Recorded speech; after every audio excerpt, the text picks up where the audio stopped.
No sé si se oye bien. Sí. ¿Se oye? Bien, señoras, señores, queridos amigos, buenas tardes.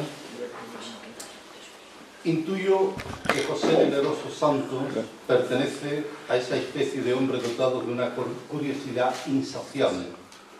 Por eso, su deseo de conocimiento es creciente y, por tanto, gusta de la investigación y del dato riguroso y exhaustivo, hasta el punto de buscar la precisión minuciosa y exacta, como debe corresponder a todo historiador imbuido de un espíritu científico.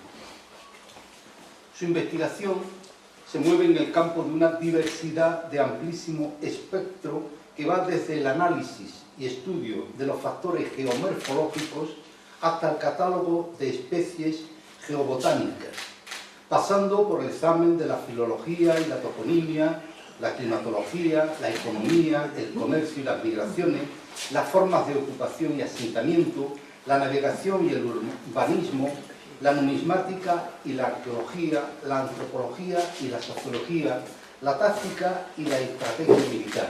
Y, por supuesto, además de otros muchos campos de saber, el examen, estudio y discernimiento de las fuentes documentales, como es ámbito del afán explicativo y totalizador de la historia que pretende explicar el mundo en su totalidad. Por tanto, cabe definir su obra como enciclopédica, y así debe ser leída y consultada. Es tan vasta que, aparte de ser leída por el placer que desvela la información de tantos conocimientos, puede también ser consultada según la entrada o epígrafe que busquemos, y siempre hallaremos respuesta completa y satisfactoria. José Veneroso obtuvo hace un año el grado de doctor por la defensa de una tesis titulada «Una revisión de la entrada de los árabes bereberes en la península ibérica en 711, la batalla del río Guadarrante y sus consecuencias inmediatas». Una tesis que, en latencia, muestra el potencial de una enorme fecundidad, pues de ella han surgido ya dos libros monumentales. El primero es Guadarranque, julio de 711, la batalla que cambió la historia de España, editado en noviembre de 2023, y su correlato, que es este que nos ocupa hoy, mucho más voluminoso y que lleva por título Invasión y conquista árabo-bereber de la península ibérica en 711, de Guadarranque a Al-Ándalus. En ambas obras se lleva a cabo una reinterpretación de la toponimia, fuentes, documentos y teorías desde la perspectiva única que, como nativo, da el conocimiento especial y singular de la zona del campo de Gibraltar, algo de lo que adolecen los otros investigadores e intérpretes. Y ese conocimiento de los parajes y escenarios es lo que le lleva a la formulación de una nueva teoría, tan audaz como novedosa, y es que la batalla decisiva que franqueó la entrada de los musulmanes a Hispania no tuvo lugar en las cercanías del río Guadalete, como tradicionalmente se venía aceptando, sino que esta batalla decisiva tuvo lugar junto al río Guadarranque. Así que a partir de su investigación cabe hablar de la batalla de Guadarranque y no de Guadalete. Esto viene avalado por esa exhaustiva investigación a la que hemos aludido antes, por el conocimiento in situ de la zona y por una nueva interpretación de la toponimia, además de un hecho irrebatible desde el punto de vista táctico. Ningún estratega incurre en el abandono de la zona que conoce y donde mantiene asegurada su retaguardia para adentrarse en un terreno distante, inexplorado y desconocido, donde sin duda está en desventaja militar. Porque al tener afianzada la retaguardia y su línea de aprovisionamiento con campamentos establecidos en las zonas de Carteia e Iulia Traducta, por si en caso de derrota era necesario emprender una retirada, las tropas árabo-bereberes, en desventaja numérica, deciden esperar a los atacantes visigodos, agrupar sus fuerzas y escoger además la zona de combate que más les favorece.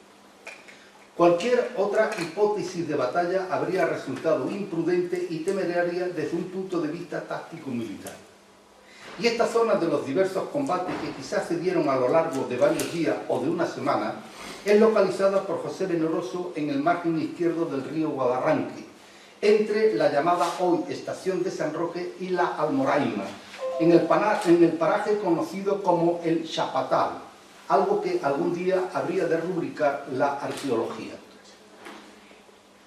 Ahí es donde se va a llevar a cabo la batalla decisiva que franqueará la ocupación de Hispania por un reducido número de tropas árabo-bereberes, en un tiempo bastante corto, no más allá de 3 años, y siempre con la anuencia, complicidad y ausencia de resistencia de buena parte de la población hispano-romana, que vio en los invasores la posibilidad de liberarse de la agravante carga impositiva que el régimen visigodo estableció como consecuencia de la crisis originada por el cambio de modelo de una sociedad esclavista a una sociedad feudal, lo que en cierta manera debilitó el poder centralizado, fortaleció las mesnadas y banderías señoriales y sumió al Estado visigodo en una serie de guerras internas que le incapacitó para enfrentar a un enemigo unido, potenciado ideológicamente y a la búsqueda de tierras fértiles en el ámbito de una economía agropecuaria.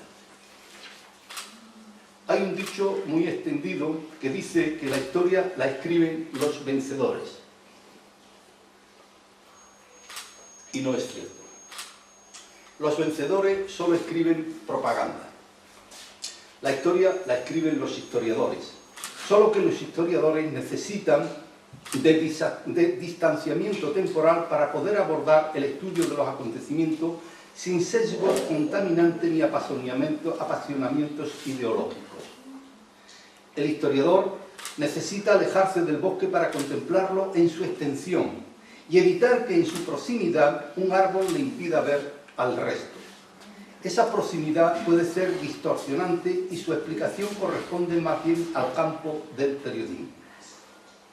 Por ejemplo, una historia del suarismo, del felipismo o del aznarismo es imposible de realizar todavía, aunque muchos manuales académicos se empeñen en explicarlo, por la sencilla razón de que buena parte de los actores aún están vivos y que los archivos secretos aún permanecen clasificados, velados a la investigación, por lo que esos relatos son más factibles dentro de la especulación o de la crónica periodística. Ahora bien, si es cierto que la historia requiere distanciamiento de los hechos y del tiempo, también es cierto que un excesivo distanciamiento puede alejarnos de las fuentes y hacernos incurrir en el campo de la arqueología. En este sentido, ese necesario distanciamiento nos permite abordar la investigación con desapasionamiento ideológico, solo con la objetividad que nos dan las fuentes, aunque esas fuentes, como en este caso, dejen ya de ser en buena parte históricas para convertirse en arqueológicas. De este modo, podríamos calificar este estudio como una obra histórico-arqueológica, en el que las fuentes documentales son ya remotas y en muchos aspectos secundarias e indirectas. Y ante la carencia de muchas de ellas, lo que cabe realizar a la luz de un análisis exhaustivo de las mismas es la hipótesis de una nueva reinterpretación de los hechos y cómo estos han podido ser interpolados intencionadamente o por apatía a lo largo del tiempo. Y esta nueva interpretación es lo que ha realizado magníficamente José Leneroso en esta obra que hoy nos presenta. Obra tanto esta como la anterior que va más allá del estudio histórico y nos plantea una hipótesis absolutamente original y sugerente, que a buen seguro nos va a cambiar el enfoque de este periodo de la historia de España. Por lo tanto, felicito al autor por el acierto de su obra y recomiendo enfervorecidamente la lectura tanto de este libro como del anterior. Gracias.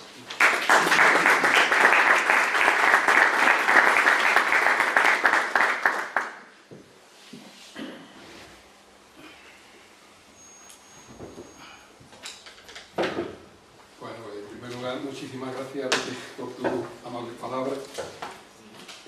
Buenas tardes. En primer lugar, quiero agradecer la buena predisposición que he encontrado para la presentación de este libro en la Biblioteca de San Roque, donde me ha concedido todo tipo de facilidades. Agradezco a Santi en particular y a la Delegación de Biblioteca y Fernando Vega, la persona de Fernando Vega, de nuestra ciudad, que la realización de este acto haya sido posible, porque tenía sumo interés en que se realizase aquí, porque gran parte de lo investigado tiene por escenario el término municipal de San Roque. Tengo que señalar que este libro, en realidad la realización de esta tesis doctoral no ha sido fácil y me ha llevado bastantes años. Una investigación en la que se realiza un examen exhaustivo, como ha dicho Pepe, de todas las fuentes disponibles y que tratan sobre la cuestión y sobre todo un trabajo de campo que siempre es importante en toda investigación, pero que en este caso en concreto pues, ha resultado ser indispensable. La llegada del Islam a la península ibérica y lo que sería una etapa más de su expansión fue uno de los acontecimientos más destacados en la Edad Media, marcando el devenir histórico peninsular y al quedar establecido una posición dominante en esta zona, también el de gran parte de Europa Occidental. Además, al convertirse de la península en frontera entre el mundo cristiano y musulmán, condición sustancialmente importante del medievo hispano, el Islam adquirió unas características propias que propiciaron el origen de una nueva entidad político-militar, socioeconómica y religioso-cultural conocida como Al-Ándalus. Muy bien.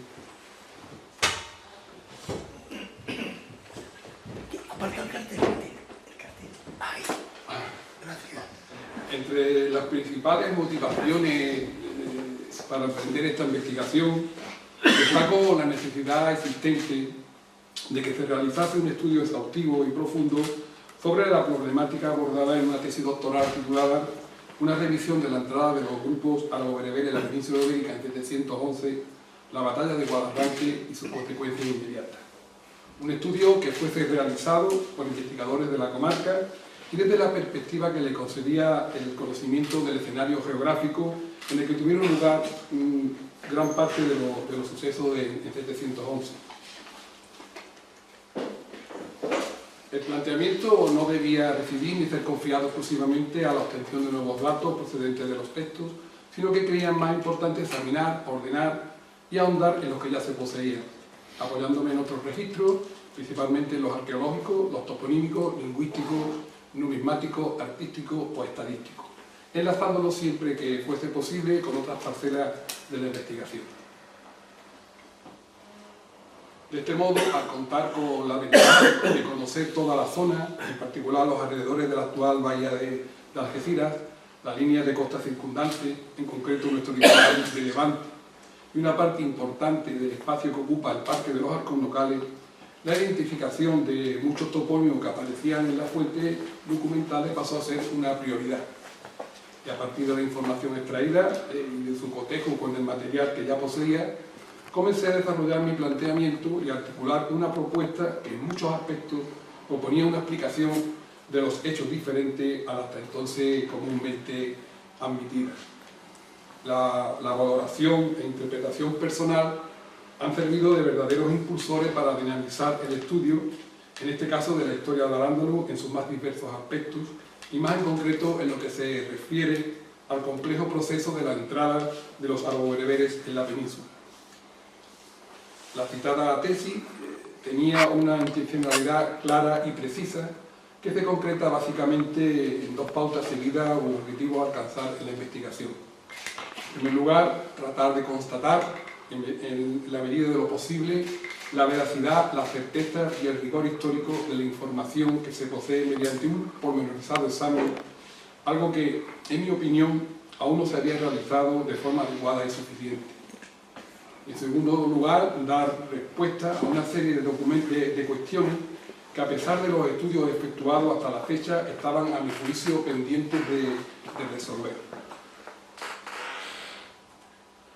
Entendía que la historiografía referente al estudio de los comienzos de Al-Ándalus evidenciaba todavía importantes lagunas cognitivas, pero sobre todo era necesario realizar algunas reflexiones en torno a una serie de argumentos, sucesos, datos, afirmaciones que con frecuencia, partiendo de premisas equivocadas, habían quedado fijados a lo largo de los años, dando por válidas muchas apreciaciones y explicaciones que no compartía al estimarlas incorrectas. Por otro lado, existían varias líneas de investigación que creía que no habían sido exploradas de forma suficiente en cuestiones tan importantes como eran, entre otras, las relaciones presentes en el área del estrecho, la situación en que se encontraba a los alrededores de la bahía de Algeciras y zonas colindantes, los núcleos poblacionales que aparecían en el espacio estudiado y el proceso de ruralización todavía en curso que se produce cuando se producen los sucesos, las características geográficas y bioclimáticas de la zona que condicionaron el paso del estrecho, las embarcaciones utilizadas, el orden y el desarrollo secuencial de los acontecimientos, los principales escenarios de las acciones, concretamente de los embarques y desembarques de las tropas, y del enfrentamiento entre Tari Bencillac y Rodrigo, del que di cuenta en la monografía publicada hace unos meses titulada Guadarranque, julio de 711, la batalla que cambió la historia de España. Además, la dinámica operativa y la composición y cuantía de los ejércitos enfrentados, los itinerarios seguidos por el citado Tariq y Musa Ben Nusayr y los motivos de su elección, las pautas de asentamiento seguidas, los primeros repartos y el modo en que los conquistadores accedieron a la tierra, determinados aspectos sociales de los grupos bereberes, las consecuencias políticas derivadas de la derrota visigoda o la propia dinámica en sí de la conquista de España. También me parecía insuficiente hasta el momento la utilización de una serie de recursos y técnicas de investigación en cuanto a la metodología empleada sobre esta temática, como la toponimia, la arqueología espacial o la numismática. Consideraba que este proceso debía ir acompañado de un renovado estudio, partiendo de proposiciones distintas a las efectuadas y desde otro enfoque, interpretando y retocando algunos aspectos y razonamientos muy extendidos y admitidos en lo que la consulta y el estudio, mediante la realización de un análisis exhaustivo, riguroso y preciso de la fuente más antigua y coetánea, eran fundamentales. Asimismo, estimaba que las investigaciones acometidas por gran parte de los especialistas de época tardoantigua y medieval, sobre todo de los arabistas, adolecían de la necesaria apreciación cohesionada de lo acontecido y de una imprescindible visión de conjunto. Aparecían estas investigaciones a menudo parceladas y fragmentadas, y por lo tanto en muchos aspectos desconectadas y muy acotadas, tanto en lo espacial como en lo temporal, lo que impedía profundizar en su conocimiento. Por esta razón, se ha releído un gran número de las fuentes disponibles, confrontando las distintas traducciones realizadas hasta la fecha, y me he apoyado en diversos trabajos publicados acerca de este tema que han servido de soporte para analizar y resolver los problemas planteados inicialmente y otros que fueron surgiendo conforme avanzaba en la investigación. En este sentido, me considero deudor de forma particular de los trabajos de Pedro Charmeta y de Pierre Guichard, pues sus investigaciones son piezas angulares en esta investigación.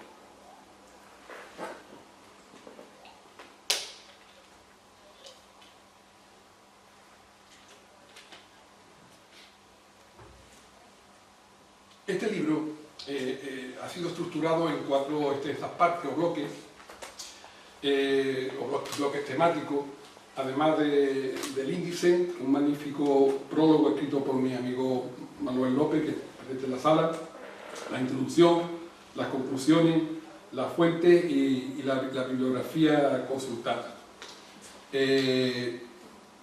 No voy a extenderme entrando en detalle sobre la estructura del libro porque puede resultar algo aburrido, pero sí me gustaría al menos destacar que en la introducción aparecen varios apartados como la presentación, el recibimiento, objetivos y metodología, estado de la cuestión y un preámbulo. La primera parte expongo en líneas generales las dificultades que aparecen a la hora de trabajar con las fuentes árabes y los factores y aspectos que deben ser tenidos en cuenta en la entrada de los árabo-bereberes. Se repasa también la crisis que padecía el Estado visigodo, describiendo la situación existente en el entorno de la bahía en el tránsito del siglo VII a VIII, y algo que considero fundamental para entender y razonar lo sucedido, la descripción del entorno geográfico. En la segunda parte se trata de forma pormenorizada todo lo referente al proceso invasor y conquistador, haciendo alusión a la incursión de Tari Ben Malik de 710, preludio de lo que habría de acontecer, y a la invasión y conquista de los grupos bereberes de Tari Bencillac en la península en 711. La tercera parte se repasa el enfrentamiento entre bereberes y visigodos, centrándome en la batalla de Guadarranque, por supuesto de forma más escueta, ya que la monografía citada anteriormente da buena cuenta de este suceso, como habréis podido comprobar los que se han acercado a esta obra.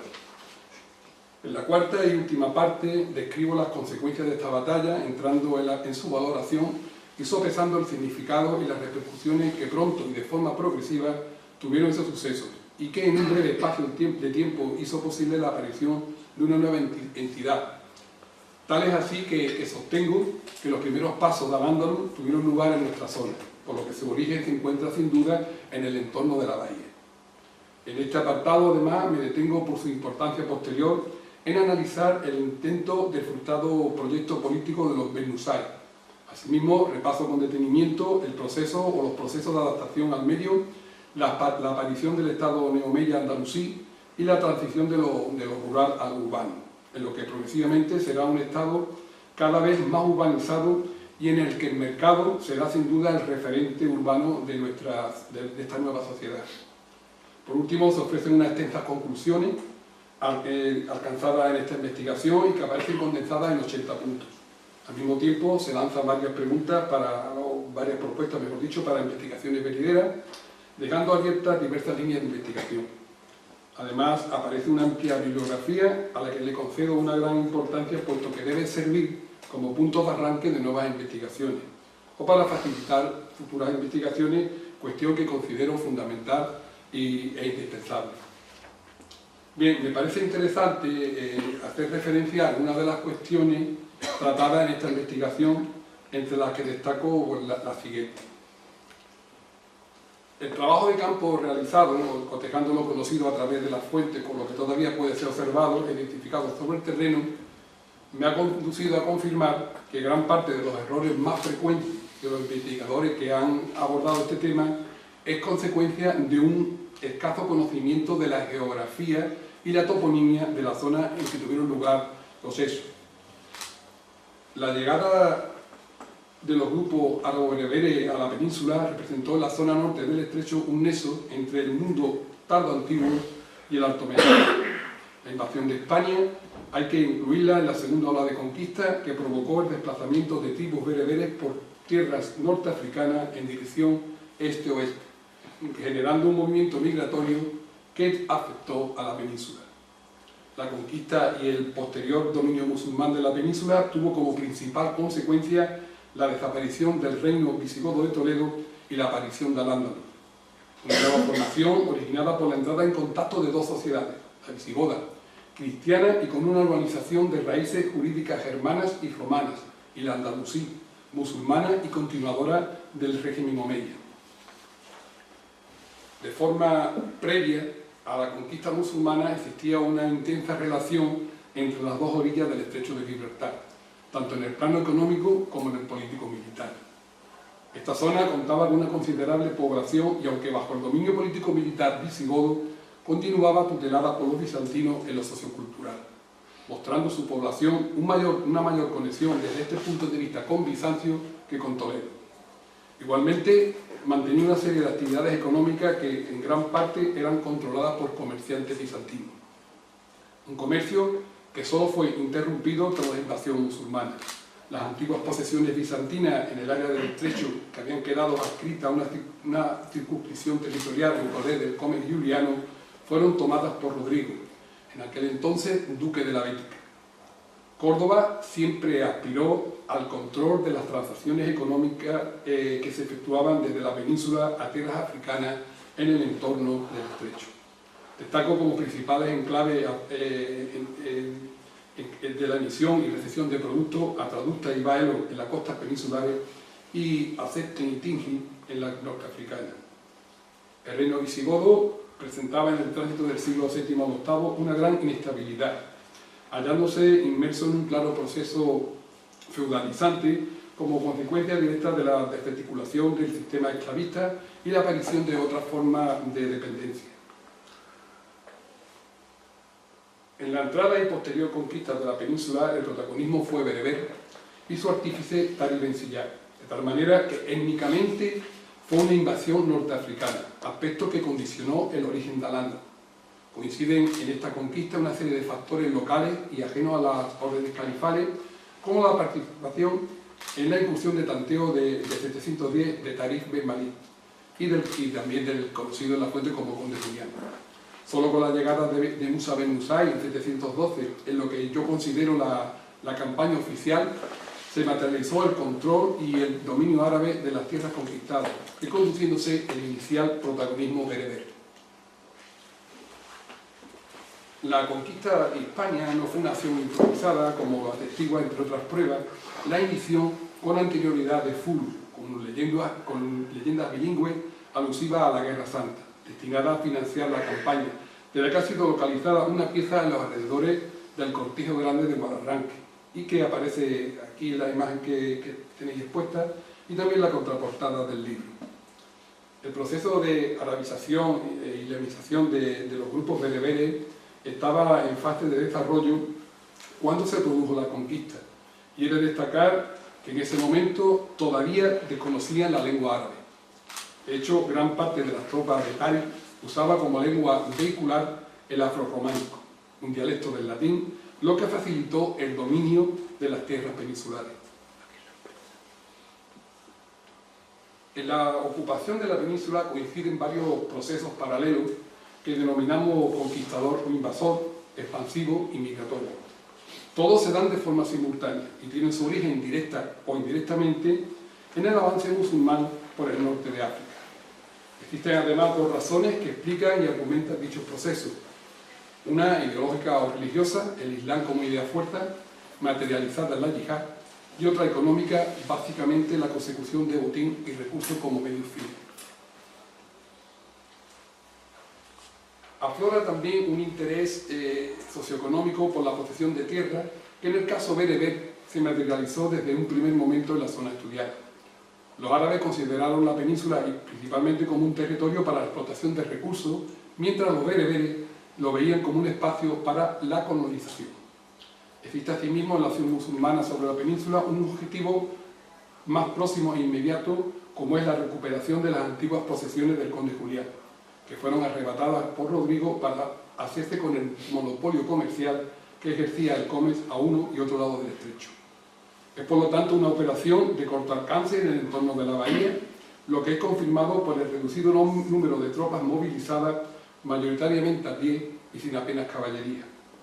Así, la ayuda prestada por el conde de Julián a los bereberes en la entrada de la península hay que relacionarla con su interés en recuperar las posesiones perdidas, en particular el entorno de la bahía, erigiéndose así en el elemento dinamizador de los acontecimientos.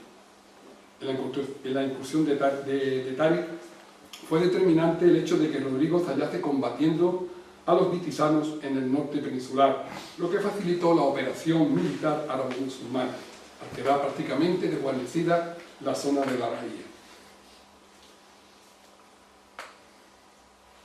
Las tropas bereberes se hacían acompañar por la familia que tenía la intención de establecerse definitivamente en las tierras conquistadas, algo que con anterioridad no había ocurrido de forma tan considerable y que en este aspecto convierte al Andaluz en una excepción.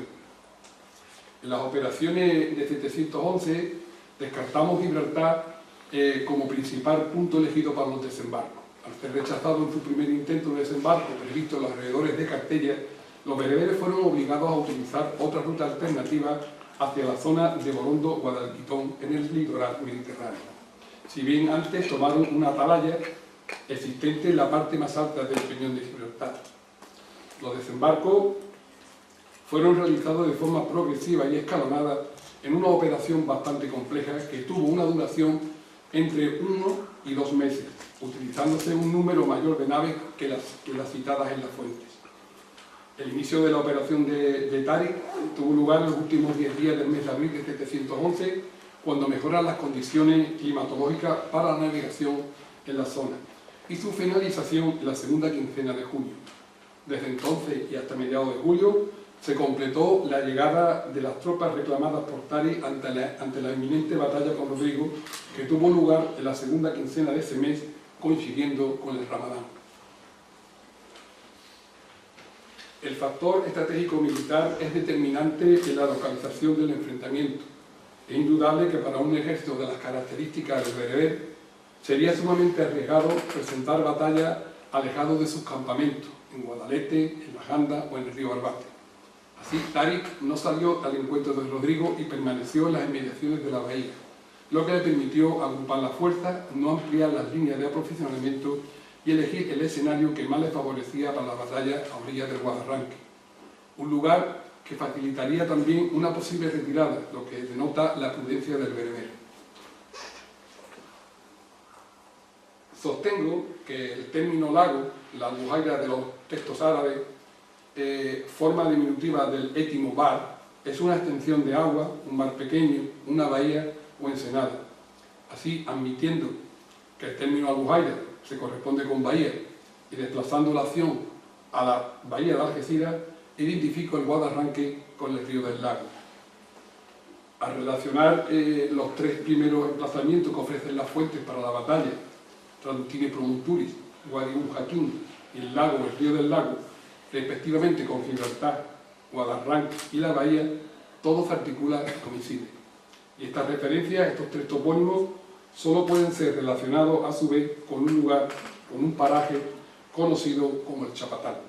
Un lugar que si nos atenemos a los datos que aparecen en la fuente, que indican que la batalla tuvo por escenario una planicie a orillas de un río y a poca distancia de la costa y de los montes de Traducta, es decir, la bahía y Gibraltar.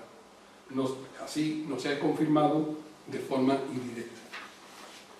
Los partidarios de Witiza no se presentaron en el campo de batalla. De este modo, más que una deserción, lo que hubo fue una omisión de auxilio en perjuicio de Rodrigo. Y los musulmanes contaron también con la colaboración de buena parte de la población peninsular desfavorecida con el orden visigodo existente, lo que explicaría el rápido proceso de aceptación de las nuevas estructuras socioeconómicas árabes, algo en lo que sin duda el caso de la península ibérica es singular. El enfrentamiento tuvo una duración aproximada de 3 a 7 días. La derrota de las tropas visigodas fue total y absoluta, abandonando el escenario de la batalla a las desbandadas. Una vez alcanzada la victoria, los alrededores de la bahía fueron el primer territorio dominado, organizado y repartido por los bereberes, dando lugar pronto a la proliferación de asentamientos. Los repartos de tierra tuvieron como objetivo fundamental la consolidación de una retaguardia. Tras lo acaecido en Guadarranque y Écija, Táriq se dirigió en primer lugar a Córdoba y luego a Toledo, culminando así la conquista del reino visigodo.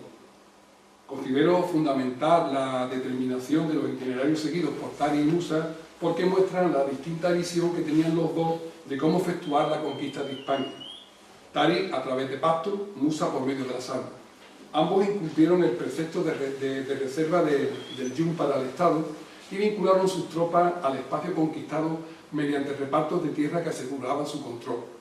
Pero dicho reparto se realizó de forma irregular y nunca sería completado. Al rendir obediencia a Táriq y a Musa en Almaraz, finaliza lo que hasta ese momento había sido una conquista bereber, retomando el árabe las directrices políticas califales.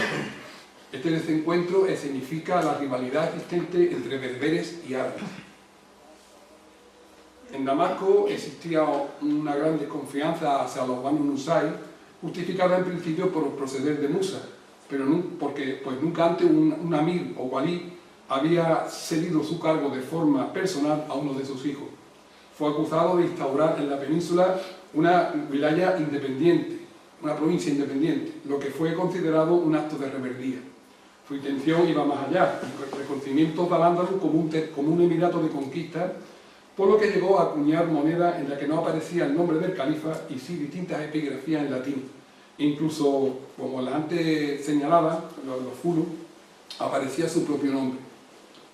Abdelaziz, con la complicidad de su esposa Gilo, viuda del rey Rodrigo, mantuvo la misma postura que su padre, no acatando las directrices califales y acuñando moneda propia, siendo su gobierno el primer intento firme de separación del nuevo territorio conquistado en Occidente. Inicialmente, en la conquista y posterior dominio de la península, primó para los árabes una finalidad recaudatoria. Luego, y de forma progresiva, surgió el interés por la tierra procediéndose a una redistribución de propiedades visigodas. Los bereberes buscaron fundamentalmente una tierra en la que asentarse e implantar su sistema socioeconómico, proyectando el modelo clánico-tribal bereber sobre el espacio, algo que es esencial para entender el posterior desarrollo del Estado andalusí. En Al-Ándalus, el sistema segmentario árabe-musulmán se hizo más complejo, ya que a los modelos basados en las relaciones de consanguinidad se unieron los territoriales, surgiendo una base vecinal, aspecto que se convirtió en un signo distintivo de la nueva sociedad andalusí. El modelo de producción implantado en la península, que denomino tributario mercantil andalusí, se vio afectado por algunas características propias occidentales, como la propiedad privada y el auge del mundo urbano. Este modelo identifica al Al-Ándalus como una sociedad sin señores, en la que destacan dos rasgos importantes: la estructura tribal y el propio sistema tributario establecido. Asimismo, concluyo que Al-Ándalus, tal como dije antes, dio sus primeros pasos en lo que se refiere al ejercicio del poder y a la organización en la zona de la actual bahía de Algeciras, hecho que hasta ahora no había sido tampoco considerado. Para ir finalizando, diré que para avanzar este estudio es indispensable profundizar en la investigación del mundo rural andalusí, sobre todo en esta zona. Creo que a partir de esta investigación será necesario contextualizar los hechos acaecidos con la llegada de los grupos árabo-bereberes, teniendo en cuenta tanto el marco geográfico que ha quedado fijado en esta investigación, como lógicamente las condicionantes climáticos que le afectan. Son muchas las tareas pendientes que complementarían esta investigación, que ya adelanto que en muchas de ellas estoy trabajando, como la elaboración de un mapa étnico que aclare la proyección tribal bereber en la zona estudiada, la localización de nuevos asentamientos bereberes, en particular a los alrededores del arco de la bahía de Algeciras, la prosecución en el estudio de los asentamientos rurales, la realización de una clasificación completa de los asentamientos localizados hasta la fecha, el estudio del ámbito doméstico en el mundo rural, la identificación y estudio de sistemas hidráulicos, además de la localización, recuperación y examen de monedas que se hallan dispersas y en colecciones privadas, el análisis de la cerámica paleoandalusí y su estudio comparativo con la tardorromana, y la investigación en torno a la navegación árabe en el tránsito del siglo VII al VIII, en particular en el área del estrecho. Todo esto debe ser abordado en un futuro inmediato y tendrá que sustentarse en la utilización de recursos y técnicas de investigación como la arqueología espacial del paisaje, la numismática, la toponimia o el estudio de los precintos de época de conquista, entre otros, lo que es fundamental para poder seguir avanzando en el conocimiento de Al-Ándalus en general y del espacio abordado en esta investigación en particular. Además, existe todavía la necesidad de realizar un análisis integral de la historiografía cristiana y musulmana, cotejándola y observando los vaivenes. En este sentido, desde hace unos años podemos comprobar un resurgir de la teoría negacionista de la conquista árabe-musulmana de la península, formulada hace ya tiempo por Ignacio Laue y que ha encontrado en una serie de autores como actuales, autores catedráticos de Sevilla en concreto, como González Ferrín, un fuerte apoyo, que dicho sea de paso yo comparto algunas de estas cuestiones, pero a mi parecer existe una manifiesta intencionalidad en la recuperación de estos antiguos planteamientos que ahora se ven condicionados y afectados por el presente, lo cual es sumamente grave porque se tiende a manipular la información, intentando escribir una renovada historia del Islam en Occidente y queriendo desvincular el origen de Al-Ándalus de los sucesos de 711. Por lo tanto, es imprescindible continuar profundizando en el análisis de los orígenes de Al-Ándalus y especialmente la evolución de esta sociedad musulmana en Occidente. Asistimos a un mundo globalizado en el que tienen lugar procesos migratorios de importancia creciente, en concreto los provenientes del continente africano, que son una consecuencia de la dinámica geopolítica de los pueblos norteafricanos y que tienen en el estrecho de Gibraltar su centro neurálgico. Estos movimientos se ven afectados por los acontecimientos políticos, sociales, económicos y culturales que están desarrollándose en distintas partes del planeta. Ya nadie puede pensar en un mundo de unidades político-sociales y económicas aisladas. Por esta razón, principalmente, en los últimos años, estos procesos migratorios han incrementado el interés por el conocimiento del mundo islámico occidental, un mundo al que hasta ahora la opinión pública había prestado una escasa atención, a excepción quizá de los aspectos más propiamente culturales y que solo interesaba a un grupo de intelectuales. También se ha acrecentado el rechazo entre las sociedades cristianas y musulmanas, apareciendo unas relaciones tensionadas, materializándose la fricción en varios escenarios internacionales donde la política supremacista y xenófoba vuelve a reaparecer con más fuerza. La interculturalidad, tan anhelada en tiempos pasados, ha dejado paso a otros planteamientos más radicales y antagónicos. Por último, considero que todavía queda un largo camino por recorrer en el estudio de historia de Al-Ándalus, de forma que es posible de la existencia de fuentes inéditas aún por localizar, fundamentalmente en archivos del actual Reino de Marruecos. Igualmente, cabe una revisión y reinterpretación de algunas de las fuentes conocidas, similar a la que he realizado con la relativa a los primeros momentos de la invasión y conquista de la península ibérica, así como de todo lo que desde una perspectiva socioeconómica concierne a este asunto. Pues nada más, muchísimas gracias.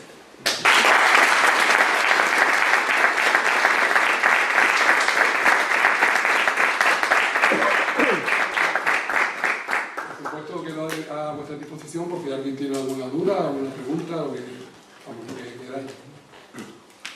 Sí. Sí, a mí me crea cierta curiosidad el proceso de hermanamiento de los iberos, de los hispanos de entonces, con las fuerzas que vienen de fuera. Por ejemplo, está usted hablando ahí de los asentamientos, de la distribución de tierra, de cómo los naturales de la España de entonces están más cerca de este pueblo, que para mí era mucho más inteligente y más culto que los que venían de arriba. Y todo ese proceso de acercamiento, de hermanamiento, poco a poco se va trasladando al resto de la península. De hecho, quizás los focos más brillantes de la España de entonces podría ser el reino de los Omeya en Córdoba, ¿no? Y de hecho, el Abderramán III era primo de la reina Tota de Navarra, ¿no?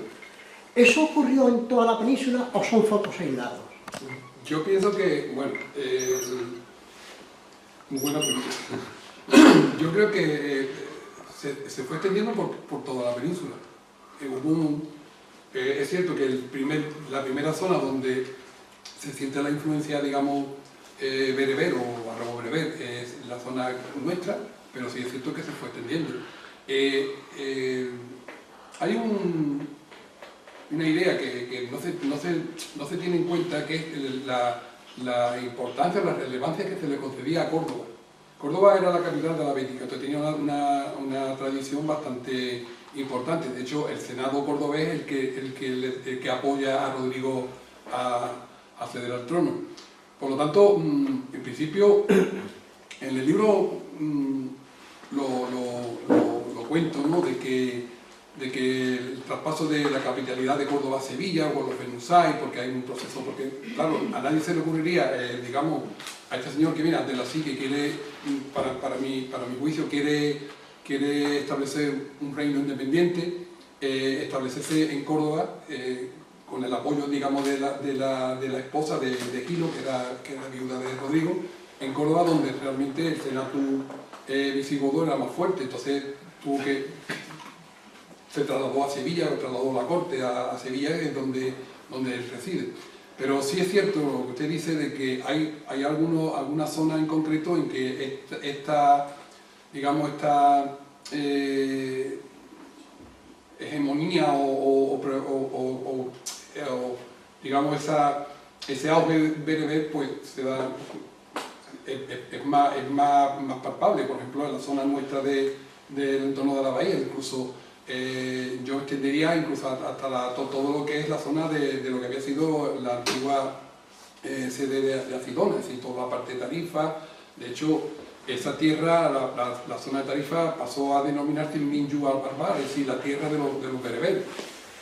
La verdad es que sí. Hay una cosa, un hecho muy curioso, y es que Sancho el Craso lo echaron los nobles porque padecía una enfermedad, una obesidad mórbida, que no podía ni montar a caballo. Entonces los nobles lo echaron y recurrió a su abuela, la reina Tota, que era prima cristiana, era prima de Abderramán.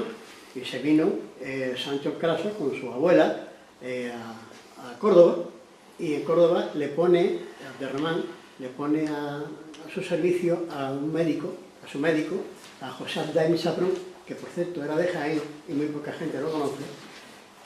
Yo no sé a qué régimen lo sometería, sí, que cuando llegó de nuevo al reino, al suyo, al reino de su abuela y al suyo, y al que a él le pertenecía, estaba como una sífilis. Yo no sé qué le haría. Digo una cosa, quería... preguntas hay tantas. Desde luego, yo creo que un elogio que se puede hacer cuando uno, después de oír algo, se replantea la idea infantil que tenía, ¿no?, anteriormente. La idea infantil es que aquí hay un estrecho y aquí están los moros y aquí los cristianos, y de pronto un día llegan los moros y lo cogen todo, ¿no? Claro, eso contrasta mucho con la idea de la existencia del condado de Don Julián, ¿no? Don Julián. Hay una biografía del conde Don Julián que yo leí, no me acuerdo de quién es. Una tesis, incluso hay. Sí, no sé si es verdad lo de que su hija fue seducida por Rodrigo y que eso fue parte de la enemistad que tenía Don Julián con Rodrigo. La cava, ¿no? La cava, sí. Bueno, lo que dice es cierto, ¿no? Siempre hemos tenido el estrecho como una frontera, una separación, y en aquel tiempo no lo es. Claro, el condado en realidad era un elemento integrador entre las dos orillas. Entonces, claro, la presunta traición de Julián realmente lo que hizo fue propiciar un movimiento ya existente previamente, que era el intercambio entre las dos orillas. Y no es un fenómeno explosivo, sino... ¿Tú crees que hubo realmente algo así como lo que ocurrió en la guerra incivil española en el 36, que hubo un puente aéreo equivalente? ¿O fueron viniendo poco a poco, días a día? No, bueno, lo que es la entrada de ¿Brusca? ¿Sí? Sí, bueno, se hizo durante un tiempo. Lo que sí es cierto que no se puede aceptar lo que viene en la fuente, que fueron con 4 barcos, porque eso es imposible. Más conociendo la climatología nuestra, sabemos que tenemos 3 días de levante y hay días que no se puede cruzar el estrecho ni en una dirección ni en otra. Así que, entonces hay un tiempo, por lo tanto se tuvo que emplear algún tipo de embarcaciones. Las fuentes se refieren a estas 4 porque yo me imagino que son las 4, digamos, barcazas que utilizaba Julián para tener comunicar sus posesiones. Sí, aquí estamos hablando de... Es que el problema que seguimos teniendo es estudiar la historia en el compartimiento de estanco. Esto no se puede estudiar, y menos esto. Aquí hay que partir de que esto era una provincia, esto es una base romana, que teníamos la Bética arriba en el norte, digamos en la península, y abajo estaba la moneda tingitana. Sí, la base cultural es la misma. El bereber no es el árabe, entonces esos son conceptos que tenemos que desechar. El bereber no hablaba árabe, el bereber hablaba un dialecto del latín, un afrorrománico, por lo tanto era entendible con nosotros. La moneda bilingüe, la moneda que se utiliza para la conquista, son bilingües por la sencilla razón de que la gente no sabía árabe, entonces tenía que tener una leyenda en latín, algo que se pudiese conocer. Es cierto lo de la circunscripción que tenía territorial el conde Julián. Bien, aquí aparecen ya unos intereses económicos como en todas las guerras y en todos los sucesos. Es decir, Córdoba pretendía acaparar lo que es el comercio del estrecho porque eran los puertos por donde salía todo el trigo, el trigo no tanto, pero el aceite y lo que es el vino de la Bética. Teníamos aquí, digamos, el puente con el comercio, sobre todo con el Mediterráneo oriental. Entonces, desde antes de que Rodrigo accediese al trono, ya pretendía, como duque, pretendía el control, y de hecho le arrebata las posesiones de Julián de la zona nuestra, de Traducta. Julián se tiene que trasladar primero a Tánger y luego a Ceuta. Bien, cuando este hombre ve aparecer estos bereberes que vienen relativamente empujados por los árabes, pues ve la ocasión de decir, mira, ellos vivían de lo que era el botín, entonces dice, mira, causarlo hacia el norte y además me hacéis un favor porque voy a intentar recuperar las posesiones mías. Con respecto a la cava, que no quiero que se me olvide, es una leyenda. Pero y el nombre de la cava, por lo visto, tenía otra significación. Sí, yo he oído algo también, pero... Yo lo he leído, por no sé dónde, pero lo he leído. Yo en el libro hago una reinterpretación de las leyendas, que son leyendas. Para mí la cava era traducta, para mí. Es decir, son las posiciones de... La posición de... Cuando Rodrigo dice que él hace una Julián dice que hace una afrenta y le roban la cava, la ultraja, para mí se está refiriendo a su plaza de traducta y es Rodrigo el que hace el ultraje, pero es porque le había robado, le había arrebatado la plaza importante de traducta. De hecho, hay un suceso que apenas se estudia o apenas conocido, de que la comunidad judía que existía en traducta, por una serie de leyes que se fueron imponiendo en época visigoda, sobre todo en el último tercio del siglo VII, iba prohibiendo, digamos, libertades a la comunidad judía, que era la que manejaba todas las transacciones comerciales más importantes, ¿no? Sobre todo si era un judío de origen bizantino, o mejor dicho, bizantino de origen judío. ¿Qué pasó? Que en un momento dado en traducta se le prohíbe al judío entrar o hacer, digamos, operaciones económicas en un sitio que se llama Cataplus, que era como una especie de aduana que estaba junto al río de la Miel, yo lo defiendo así, y ellos pues se ven, digamos, obligados a trasladarse al norte de África. De ahí que se dice en muchísimas fuentes que los judíos apoyaron a la entrada de los... Pero vamos, son los intereses económicos, lo mismo que todo, pero hay que mirarlo siempre en un conjunto, en la zona. Una última pregunta ya. No, esto no lo sabía, pero entonces Tarif y Tarif eran bereberes y Musa ibn Nusayr era árabe. Sí. Ya. Y he leído también que Musa ibn Nusayr llegó hasta Zaragoza, hasta Zaragoza, y que tardó aproximadamente 3 años en llegar allí. Sí. Entonces, posible, eso apoyaría incluso tu tesis de que aquí estuviera una base, porque uno no está 3 años caminando para llegar a Zaragoza, ni caminando y guerreando. Es probable que fuera, volviera, se asentara, estabiliza la frontera, sigue avanzando. Bueno, Musa llega a la península, digamos, a poner un poco de orden. Es decir, como este Tari Bencilla, en un momento en que, digamos, toma decisiones de forma una cierta autonomía. Entonces él conquista, conquista Toledo, él se erige como conquistador de Hispania, y Musa viene, digamos, marcando las directrices políticas de Damasco. Y cuando llega aquí a la península y ve la riqueza y ve digamos, lo que se encuentra, pues despierta, digamos, la codicia de poder independizar. Además, en aquel momento también en la zona, digamos, de Oriente, en Damasco, también había bastante sí. ¿Y en qué año llegaría Musa, más o menos? 712, al año siguiente. Al año siguiente. Además, casi en la misma fecha. Y Musa ibn Nusayr es el famoso Moromuza, que se dice en Andalucía, ¿no? Sí. Claro. El hijo es Abdelaziz, que para mí el creador de Al-Ándalus es Abdelaziz. Vamos, el creador de Al-Ándalus, para entendernos, el que fija las directrices de la formación de un Estado aquí, porque Abdelaziz, al marchar, porque su padre marcha, deja a Abdelaziz al frente digamos, de la tierra conquistada, y Abdelaziz se encuentra con un problema, que es que la mayoría digamos, de los ejércitos árabes, digamos, los jefes, marchan e incluso muchos no reconocen su autoridad. Entonces él se ve abocado a intentar de pactar. De hecho, para mí, con el matrimonio con Egilio es un matrimonio de Estado, y lo que hace es intentar que digamos, la nobleza visigoda, sobre todo de cordobesa, apoye a Abdelaziz. Entonces lo que hace es, pues, imponer una serie de impuestos para mantener un ejército. Y de ahí, para mí, el inicio de Al-Ándalus está ahí, en la necesidad económica de mantener unas tropas y unos asentamientos en la zona. E impuestos. Hay un hecho que me voy a adelantar porque el día 4 vengo aquí al museo porque se me ha pedido que hablase sobre la relación o la situación que existía en Cartella ante estos sucesos, ¿no? Pero hay un hecho que no se tiene en cuenta y es que,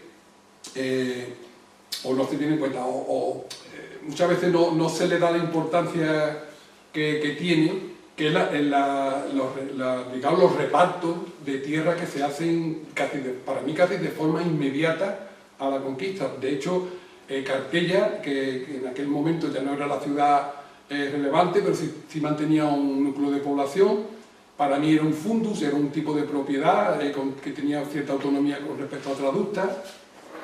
Y este fundus pues, se le concede a Tariq Ben Malik, que era uno de los lugartenientes de Tariq Ben Ziyad, porque Tariq Ben Malik había hecho la incursión de tanteo en 710 y luego en 711 viene al frente de las tropas de Tariq Ben Ziyad. Y entonces yo creo que como contraprestación a esos servicios pues se le concede Cartella. Y es importante porque Tariq Ben Malik tenía como no un sobrenombre, sino de la familia de los Al-Maifiri. Bueno, pues los Al-Maifiri, después de pasar 7 generaciones, resulta que aparece un personaje singular en la historia de España, que es Ben Amir, es decir, Almanzor. Almanzor era descendiente directo de Tariq Ben Malik. Cuando se habla de Almanzor, todo el mundo dice, ¿era algecireño? Sí. Bueno, nació en una torre, sí, pero no nació en la orilla del Guadiaro, nació a la orilla del Guadarranque, nació en Cartella. Y era algecireño porque pertenecía a la región, a la corra de Algeciras. Entonces todo empieza a cuadrar. Hay ciertos hechos que suceden en esta fecha que luego van a tener una gran trascendencia. Sobre todo con Almanzor, que era un pájaro de cuenta. Bueno, pero en cualquier caso estamos hablando de 300 años más tarde. Que mató al fuego para llegar al poder. sí, bueno, todo como en toda la... ¿Por qué dice que nació en Toro? No, porque hay una mala traducción. Aparece en la fuente, aparece Turrus, una torre. Tenemos torre Cartagena. Es que yo he visto varias biografías por el Torrón Málaga. Y yo también lo he visto. Y la de Guadiaro también lo he visto. Sí, yo siempre había querido lo de Guadiaro. Tu colega Fotochica se ha traído el escenario, lo ha sacado de las andas y él tiene un equipo de profesores también que lo respalda. Es la Universidad de Cádiz, ¿no? Pero recuerda que sí. ¿Qué se sabe de ese asunto? ¿Qué es lo que están comunicando? Este hombre, bueno, ¿Qué es que han dicho algo? yo leí la tesis. Cuando se hace una tesis hay un proceso y yo, digamos, deposité la tesis a finales de noviembre de 2022. Tuvo que estar expuesta un mes en la UNED para que se me permitiese defenderla. Y antes de que a mí se me aceptara la defensa, aparece un artículo en enero del 23 en el que yo leo, yo no digo que, yo digo yo es que las casualidades no creo, pero bueno, aparece un artículo en lo que hay un planteamiento que coincide con el mío, o con lo que yo exponía en la tesis, pero que al final, en vez de trasladar, el planteamiento en lo que yo no estoy de acuerdo con Tacharbón, ¿no? Prácticamente él lo fusila, ¿no? Él lo clava. Pero luego, en vez de trasladar, en vez de, digamos, ubicar la batalla en el Guadalajara, pues la ubica en un sitio que para mí es bastante conocido, que está cerca de Fasina, el Cerro de la Alcachofa. Está al lado del río Almodóvar, un arroyo llamado Vico, es decir, yo esa zona la conozco. Y yo en aquel momento lo deseché, pero como no me gusta pasarme de frenada, volví a ir al sitio. Digo, a ver si hay algo que yo no haya visto y este hombre lo haya visto. Y fui, y volví. Bueno, además vinieron dos amigos Él no lo puede ver. Bueno, él no lo puede ver, pues bueno, pero tiene gente al lado, tiene arqueólogos.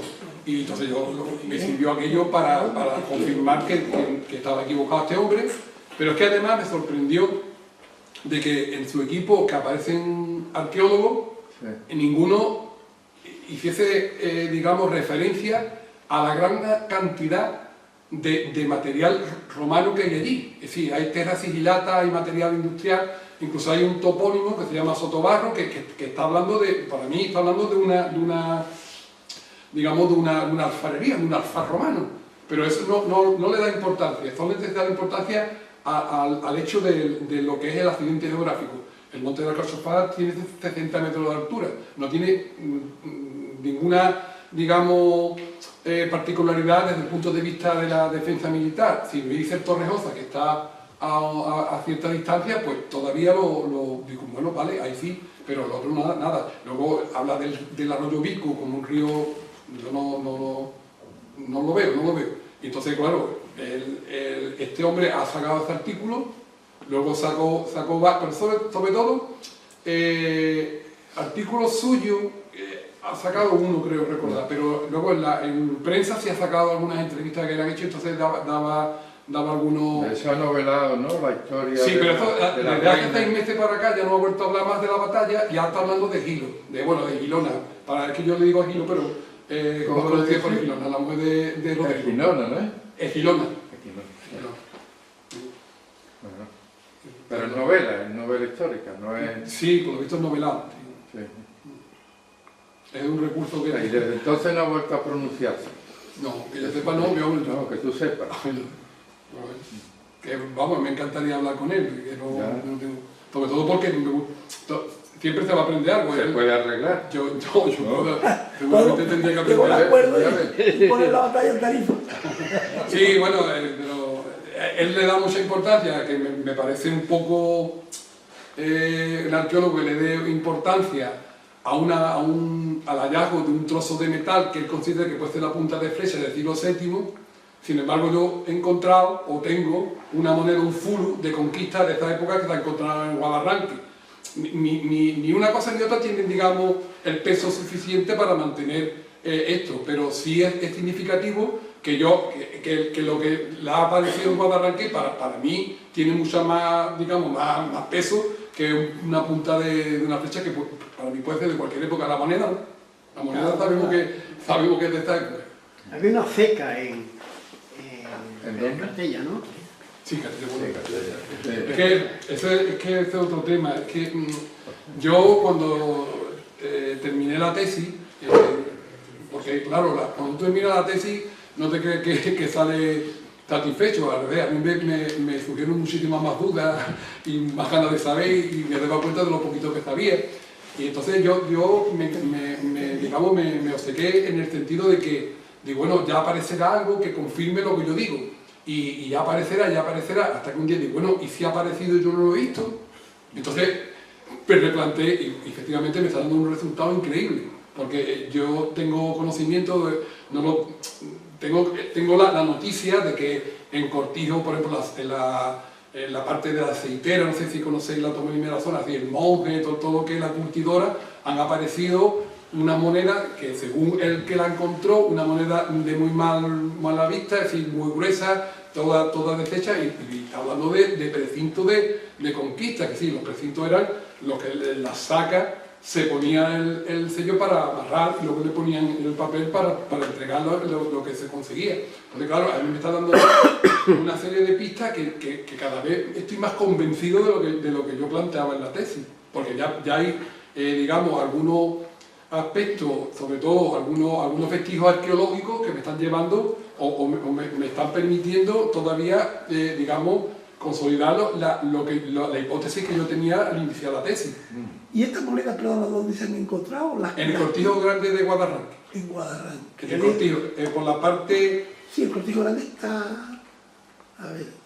Enfrente de los Quimbales, de la otra margen del río. Yo he leído no sé dónde que en las islas Casitérides se han encontrado monedas de Cartella. Sí, bueno, la cartella En esta presente. Muy interesante, ¿eh? Pues muy bonita la charla, muy interesante y muy instructiva. Muy bien documentada. Muchas gracias. Y la conclusión es la conclusión eterna de la ciencia. Cuanto más sabes, más te das cuenta de lo que no sabes. Claro, Más peor. claro, tantas ramificaciones. Yo tengo que confesar que yo cuando terminé la tesis, bueno, cuando defendí la tesis, pues yo digo, bueno, A mí se me concedió el premio extraordinario de tesis doctorales, la UNED se comprometió a publicarla. La forma en que la quería publicar a mí no me convencía, pero bueno, la acepté.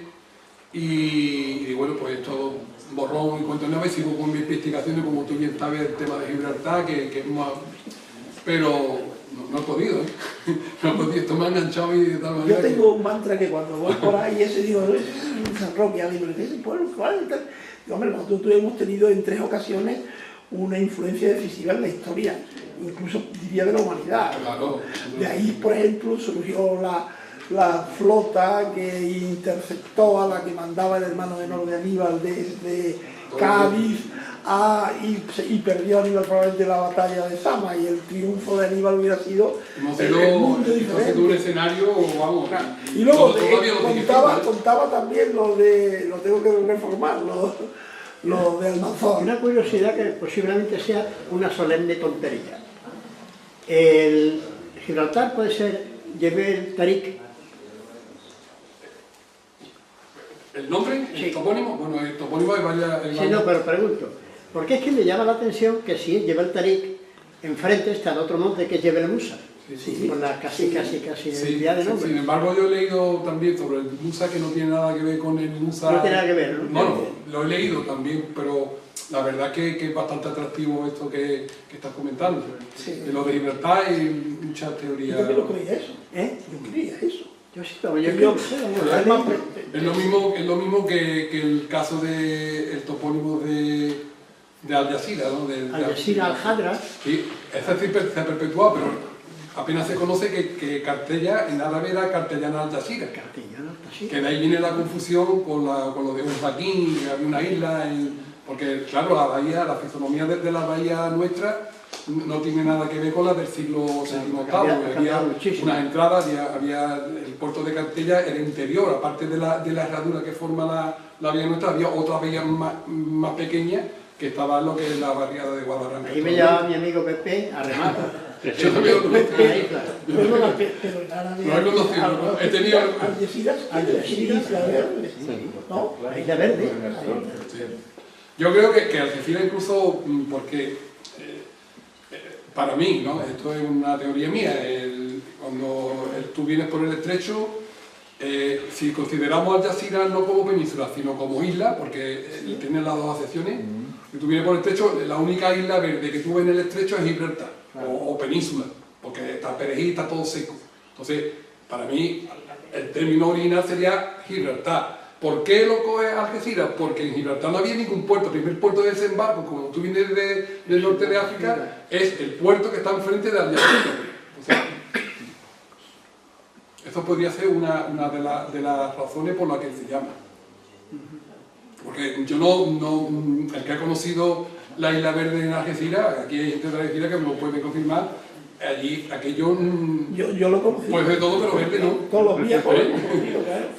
Tenía agua, pero verde no era. Y además en la fuente te aparece que en la isla esta había unos viñedos, yo no me imagino un viñedo allí ni vamos, de verdad. Bueno, pues, Esto es lo mismo que decir, a Especiales dice que viene de las viñas que había en Algeciras.